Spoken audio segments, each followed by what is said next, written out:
What Max Verstappen unleashed in Bahrain wasn't just a simple vent. It was a full-blown ultimatum that has the FIA absolutely terrified. The four-time champion didn't hold back, being categorically clear. The 2026 regulations are forcing drivers to unlearn every fundamental skill they've mastered since their karting days.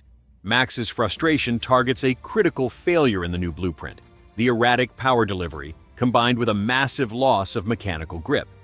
You are sliding around probably a little bit more, and then you have more power coming out of the corner. So with less grip, that's a bit harder to manage. And of course, it depends also a bit what kind of corner you're coming out of.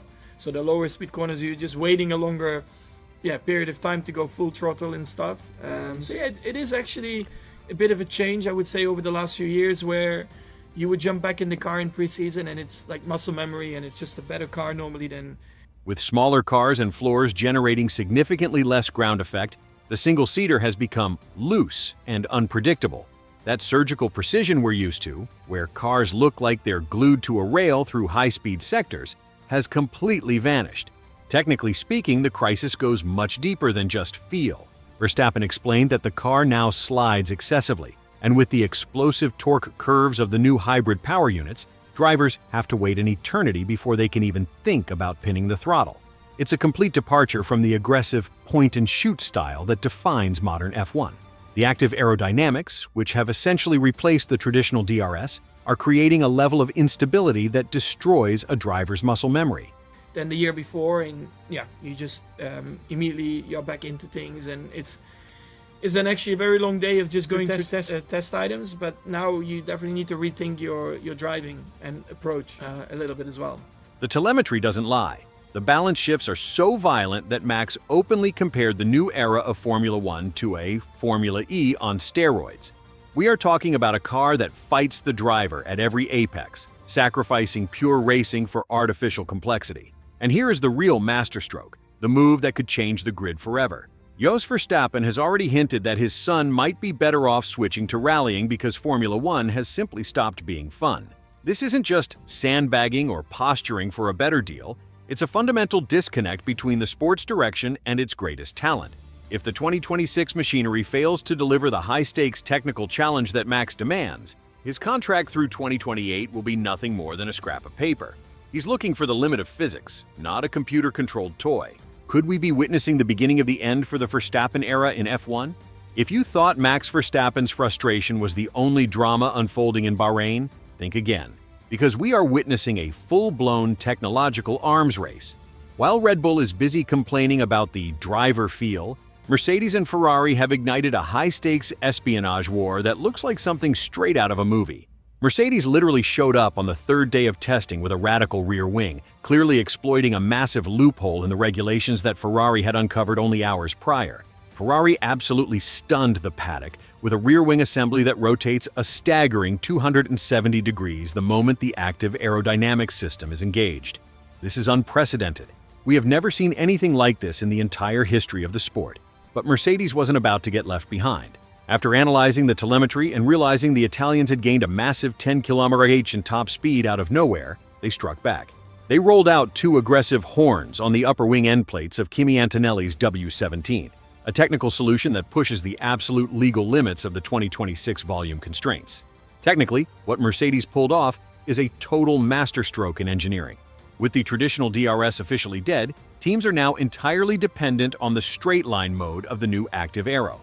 These new aerodynamic appendages on the Mercedes increase lateral load during cornering, keeping the car glued to the apex.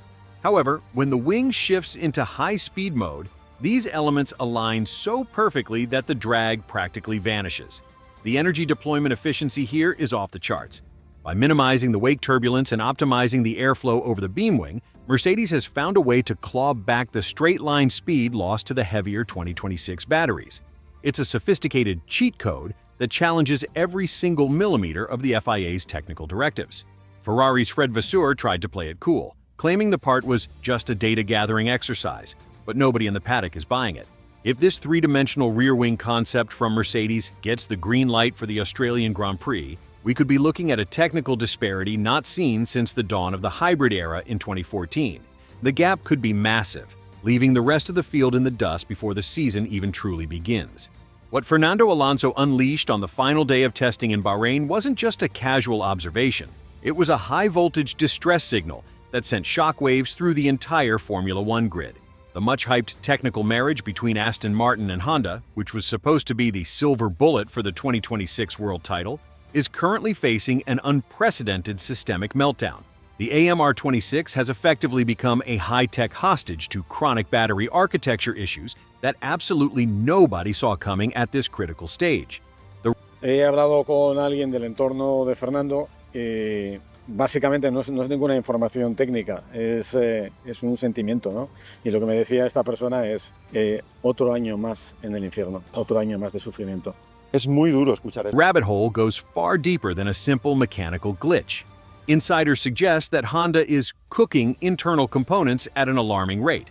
So fast, in fact, that they are running out of spare parts just to finish a single day of running.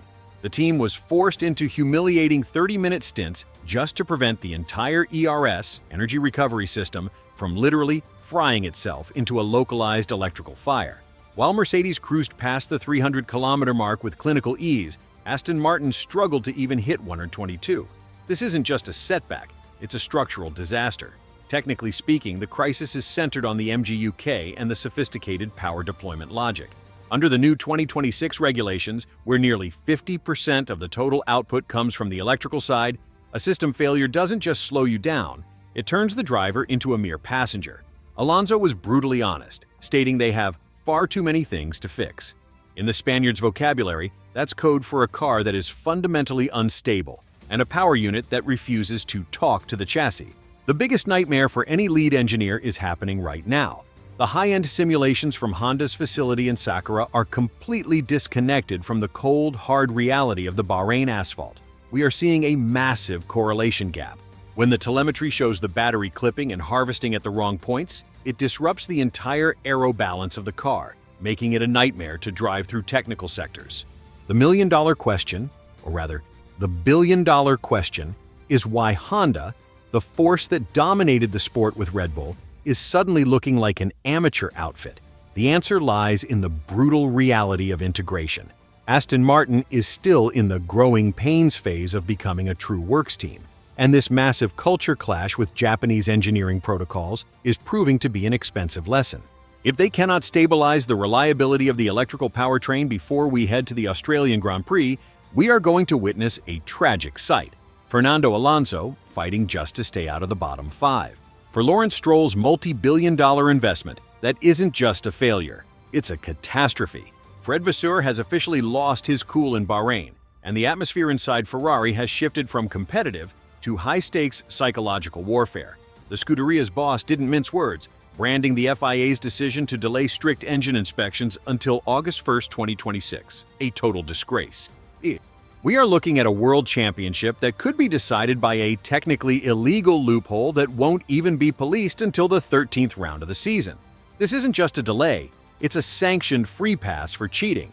The eye of this technical hurricane is Clause 5.4.3. The regulation explicitly mandates a compression ratio of 16.1.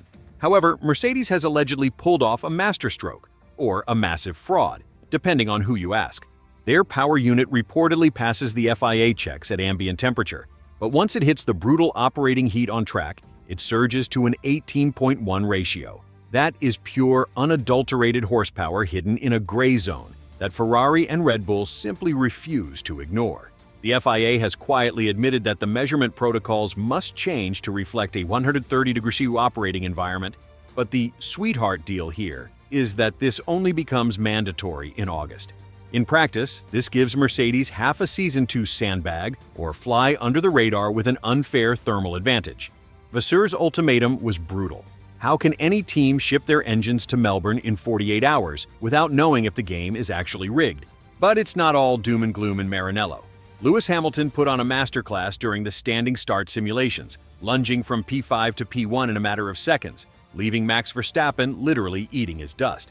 With the removal of the MGU-H motor generator unit, heat, the 2026 cars have become notoriously sluggish off the line due to massive turbo lag.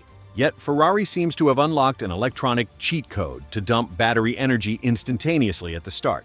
Hamilton is wielding a red rocket that completely ignores the FIA's new blue warning lights for energy harvesting, while Charles Leclerc warns that every team is currently generating a massive smokescreen to hide their true development ceiling. The reality is that the 2026 era hasn't started on the track. It has started in the courtrooms and the FIA technical offices. We are seeing a clash of philosophies: the raw, explosive launch power of Ferrari versus the questionable thermal efficiency of the Mercedes power unit.